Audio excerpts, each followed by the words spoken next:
Hi అండి, welcome to Jyothish kitchen. ఈరోజు మన కిచెన్లో రెసిపీ వచ్చేసి క్యాప్సికమ్ అండి. క్యాప్సికమ్తో మనము రోటి పచ్చడి తయారు చేస్తామండి. ఇది వేడివేడి అన్నంలో వేసుకుని కొంచెం నెయ్యి తగిలించుకుని తింటే అబ్బా ఆ టేస్టే అదిరిపోతుందండి. చాలా బాగుంటుంది, కమ్మగా ఉంటుంది. అలాగే ఇది టిఫిన్స్లో కూడా బాగుంటుందండి. ఇడ్లీ దోశలో కూడా ఈ క్యాప్సికమ్ పచ్చడి మనం తినొచ్చు. చాలా టేస్ట్ అయితే అదిరిపోతుంది. మరి ఇంకా ఆలస్యం చేయకుండా మనం ప్రాసెస్లోకి వెళ్ళిపోదాం. క్యాప్సికమ్ రోటి పచ్చడి కోసం నేను తీసుకునే పదార్థాలు రెండైతే క్యాప్సికమ్ తీసుకున్నాను. దాంట్లోకి ఒక చిన్న టమాటో సరిపోతుంది. ఎందుకంటే దీంట్లో మనము చింతపండు కూడా వేయాలన్నమాట. టేస్ట్ బాగుంటుంది రెండు వేస్తేనే. అయితే చింతపండు చిన్న నిమ్మకాయ సైజ్ అంతా సరిపోతుంది. అయితే ఈ క్యాప్సికమ్ కట్ చేసిన తర్వాత మనకి ఎన్ని ముక్కలు వచ్చాయో దాన్ని బట్టి మనం ఎండుమిర్చి, జీలకర్ర ఇవన్నీ ఎన్ని వేయాలో కొలతలతో సహా చూద్దాం. క్యాప్సికమ్ కట్ చేసిన తర్వాత ఇదిగో ఇన్ని ముక్కలు అయ్యాయి. తర్వాత టమాటా కట్ చేశాను, అలాగే చింతపండు నానబెట్టాను. కొద్దిగా కరివేపాకు కూడా వేయాలి దీంట్లోనూ. అయితే దీనికి కావలసిన తాలింపు సరుకులు ఎండుమిర్చి, అలాగే పచ్చిశనగపప్పు, అలాగే వెల్లుల్లి, కొద్దిగా 1 స్పూన్ జీలకర్ర, 1 స్పూన్ ధనియాలు, అలాగే పల్లీలు కూడా వేసుకుంటే బాగుంటుందండి. వేరుశనగ గుళ్ళు ఇందులోనూ అంటే టేస్ట్ బాగుంటుంది, కమ్మగా ఉంటుంది అనమాట. ఎండుమిర్చి అయితే ఒక 10-12 అలా తీసుకున్నాను నేను. సరిపోతుందండి నేను తీసుకున్న ఈ పదార్థాలకి. అయితే ఇప్పుడు మనము ఇవన్నీ వేయించాలి. ఆయిల్లో వేయిందామండి. స్టవ్ ఆన్ చేసి కడాయి పెట్టుకున్నాను నేను. అయితే కొద్దిగా ఆయిల్ వేస్తున్నాను.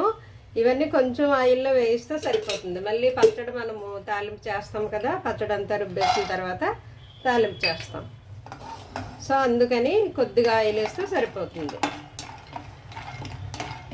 ఈ పల్లీలతో పాటు మనం పచ్చిశనగపప్పు కూడా వేసేద్దాం.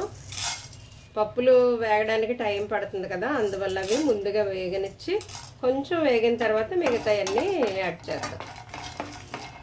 కొద్దిగా వేగనివ్వాలి.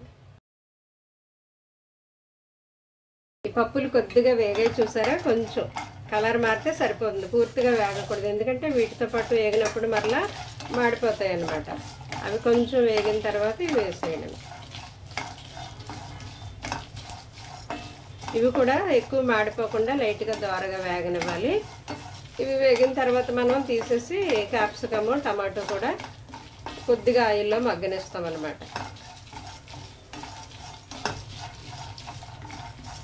కొంచెం వేగనిద్దామండి. ఇదిగో చూసారా, ఈ విధంగా వేగితే సరిపోతుంది. ఇప్పుడు మనం వీటిని తీసేద్దాం ప్లేట్లో. అవన్నీ తీసేసిన తర్వాత అదే పెనంలో మనం కొద్దిగా మళ్ళీ ఒక చుక్క ఆయిల్ వేస్తాము. ఇప్పుడు ఇవన్నీ కలిపి వేసేయచ్చు. టమాటో, క్యాప్సికము, కరివేపాకు కొద్దిగానే వేయండి ఆయిల్. ఎందుకంటే పచ్చడి అంతా మనము రుబ్బేసిన తర్వాత మళ్ళీ తాలింపు చేస్తాం కదా, అప్పుడే ఇవి కొద్దిగా ఇలాగా దగ్గరికి వచ్చేదాకా మగ్గనిద్దామండి. టమాటా జ్యూస్ ఉంటుంది కదా, టమాటా తడి వల్ల, క్యాప్సికంలో ఉన్న తడి వల్ల అవి దగ్గరికి మగ్గుతాయి. ఆ తడి అంతా పచ్చిదనం అంతా పోయి మగ్గే వరకు మగ్గనిద్దామండి. ఇదిగో క్యాప్సికమ్, టమాటా ముక్కలు ఈ విధంగా మగ్గితే సరిపోతుంది. దీంట్లో తడి అంతా పోయింది, ఈ జ్యూస్ అంతా పోయింది కాబట్టి ఇవి ఈ విధంగా మగ్గితే సరిపోతుందండి. ఈ టైంలో మనం స్టవ్ ఆపేసి ఇంకా చల్లారనిచ్చి రుబ్బుకోవడమే రుబ్బు రోట్లోను. ఇదిగో ఎండుమిర్చి ఇవి కూడా చల్లారుతున్నాయి. అలాగే ఇవి కూడా చల్లారిన తర్వాత రుబ్బు రోట్లో అన్నీ కలిపి రుబ్బుకుందాం. ఇది చల్లగా అయిపోయాయండి మనం వేయించుకున్న ఈ పదార్థాలు. దీంట్లోకి నేను ఒక 1/2 స్పూను సాల్ట్ వేసాను. సాల్ట్ని మిర్చి మనము ముందుగా ఇవి రుబ్బేసి ఇవి కొంచెం మెత్తగా అయిన తర్వాత అప్పుడు క్యాప్సికమ్ వేయచ్చండి. ముందు మిర్చి నలగడం లేట్ అవుతుంది కదా, అందువల్ల. రోట్లో రుబ్బిన పచ్చళ్ళు బాగుంటాయి కదండి, టేస్ట్ బాగుంటుంది కదా. మిక్సీలో కంటే రోట్లో రుబ్బిన పచ్చళ్ళు అయితే చాలా కమ్మగా టేస్ట్ బాగుంటుంది.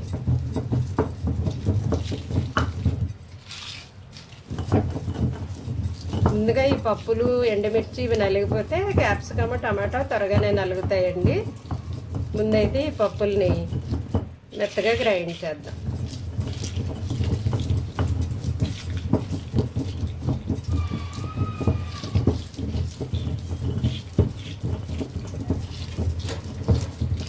ఈ ఇవి నలిగేటప్పుడే అవసరం పడితే వాటర్ కొద్దిగా ఇదిగో చింతపండు నానబెట్టిన నీళ్ళు మనం వేసుకోవచ్చండి.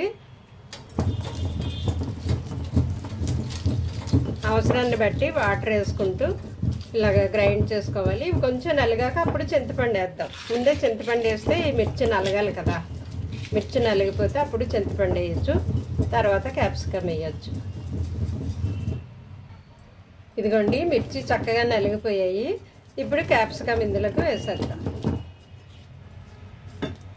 ఇవి కూడా చల్లగా అయిపోయాయి. ఇందులో వేసేసి కొంచెం వాటర్ తక్కువే వేయాలండి, కొంచెం గట్టిగానే రుబ్బుకోవాలన్నమాట. మరీ చట్నీలాగా లూజుగా కాదు, పచ్చడిలాగా కొంచెం గట్టిగా రుబ్బుకోవాలన్నమాట. కొంచెం గట్టిగా రుబ్బుకుంటే లాస్ట్లో మనము రుబ్బు రోలు కడిగి వాటర్ కూడా తీసుకోవచ్చు. ఆ రోలు కంటుకున్నది వేస్ట్ అవ్వకుండా వాటర్ కడిగి తీసుకోవచ్చు.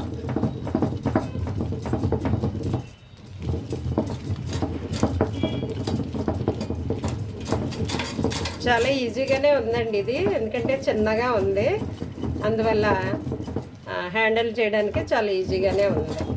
ఇలా పచ్చళ్ళు రుబ్బుకోవటాకే పనికొస్తుంది ఇది. మినపప్పు రుబ్బాలంటే మరి సరిపోదు, తక్కువైతే పర్వాలేదు, ఒక పావు కేజీ గ్లాసుడు పప్పు అలాగా అలా అయితే రుబ్బుకోవచ్చు.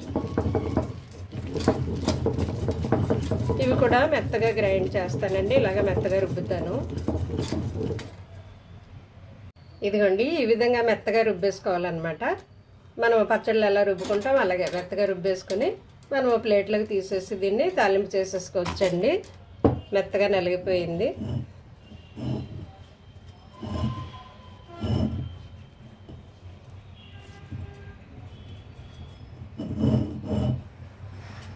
ఇలా నలిగిపోయింది కాబట్టి మనం ఒక ప్లేట్లోకి తీసేసుకుని దీన్ని తాలింపు చేద్దామండి.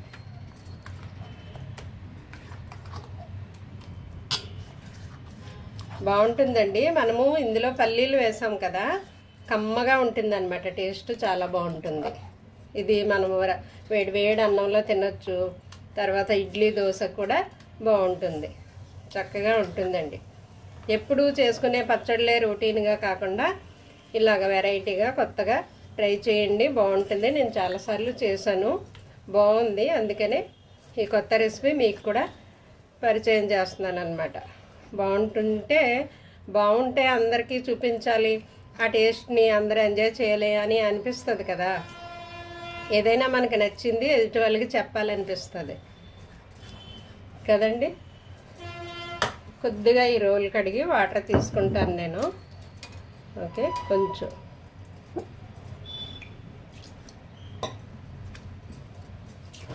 వాటర్ తీసి పక్కన పెట్టేసుకుని మనము పచ్చడి తాలింపు చేద్దాం. ఇప్పుడు మన క్యాప్సికమ్ రోటి పచ్చడి రుబ్బడం అయితే అయిపోయింది. అయితే రోలు కడిగి కొద్దిగా వాటర్ కూడా తీసాను నేను, తాలింపు చేసేటప్పుడు వేద్దాము. అయితే తాలింపుకి కావలసిన పదార్థాలు కొద్దిగా వెల్లుల్లి, 2 ఎండుమిర్చి, కొంచెం కరివేపాకు, జీలకర్ర ఒక అర స్పూను, ఆవాలు ఒక అర స్పూను, ఇవి తాలింపుకి కావలసిన పదార్థాలు. ఇప్పుడు తాలింపు చేద్దాం. ఇదిగోండి తాలింపు కోసం నేను స్టవ్ ఆన్ చేసి కడాయి పెట్టాను. ఇది ఇన్స్టెంట్గా తినేస్తాం కదా మనము, నిల్వ ఉండే పచ్చడి కాదు కాబట్టి ఎక్కువ ఆయిల్ అవసరం లేదు. నేను 1 స్పూనే వేసాను. మీకు ఎవరికైనా ఆయిల్ తక్కువ అని అనిపిస్తే మీరు ఇంకో స్పూన్ వేసుకోవచ్చు, సరేనా. కొంచెం వెల్లుల్లి వేగనిద్దామండి. వెల్లుల్లి కొద్దిగా వేగిన తర్వాత మిగిలిన వేద్దాం. ఓకే, కొంచెం వేడెక్కాయి జీలకర్ర, ఆవాలు, అలాగే ఎండుమిర్చి, కరివేపాకు.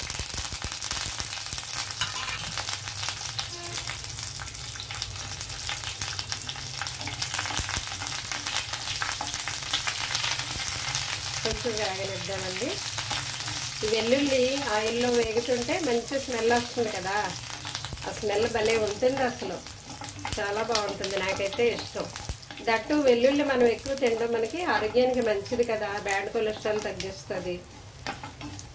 సో వెల్లుల్లి వాడండి, ప్రతి వంటలో వాడుతూ ఉండండి. అవి తినేటప్పుడు పడేయకుండా తినేయాలి మనం, అందుకే ఆయిల్లో వేగిస్తాం అన్నమాట కమ్మదనం కోసం.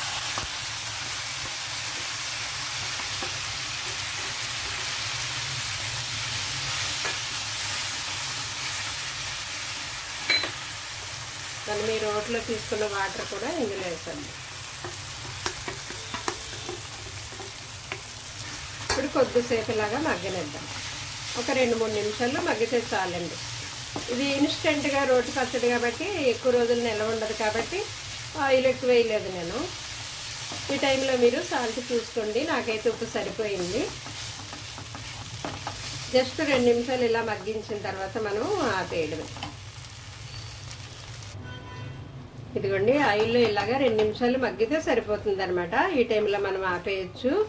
ఇది వేడివేడి అన్నంలోకి బాగుంటుంది, అలాగే ఇడ్లీ దోశలకు బాగుంటుంది. ఇది తాలింపులో నేను పప్పులు ఎందుకు వేయలేదంటే ఇది వేడివేడిగా తిన్నప్పుడు బాగానే ఉంటుందండి. తర్వాత మిగిలింది అనుకో, రేపుడు కొంచెం అనుకో, ఆ పప్పులు మెత్తగా అయిపోయి బాగోవు అనమాట.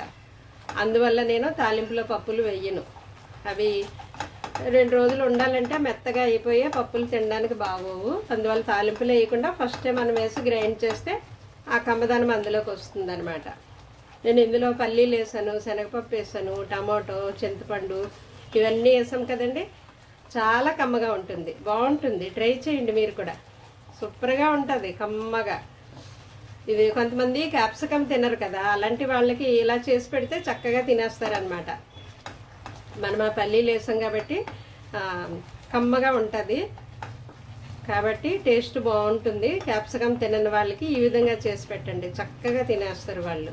ఓకే అండి, అయిపోయింది. స్టవ్ ఆపేసి డిష్ అవుట్ చేద్దాం. ఇదిగోండి, వేడివేడిగా ఫైనల్గా మన క్యాప్సికమ్ రోటి పచ్చడి రెడీ అయిపోయింది.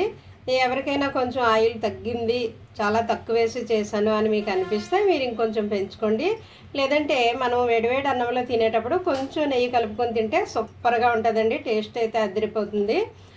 క్యాప్సికమ్ తినని వాళ్ళకి ఈ విధంగా చేసి పెడితే కనుక చాలా ఇష్టంగా తింటారు. దట్టు క్యాప్సికంలో చాలా చాలా పోషకాలు ఉన్నాయి. మనం చాలాసార్లు ఇదివరకే తెలుసుకున్నాం కదండి. మరిన్ని వంటలు మనం హెల్తీగా టేస్టీగా ప్రిపేర్ చేసుకుందాం. మరి జ్యోతిష్ కిచెన్ చూస్తూ ఉండండి, అలాగే మీ ఫ్రెండ్స్కి మీరు షేర్ చేస్తూ ఉండండి. Thank you.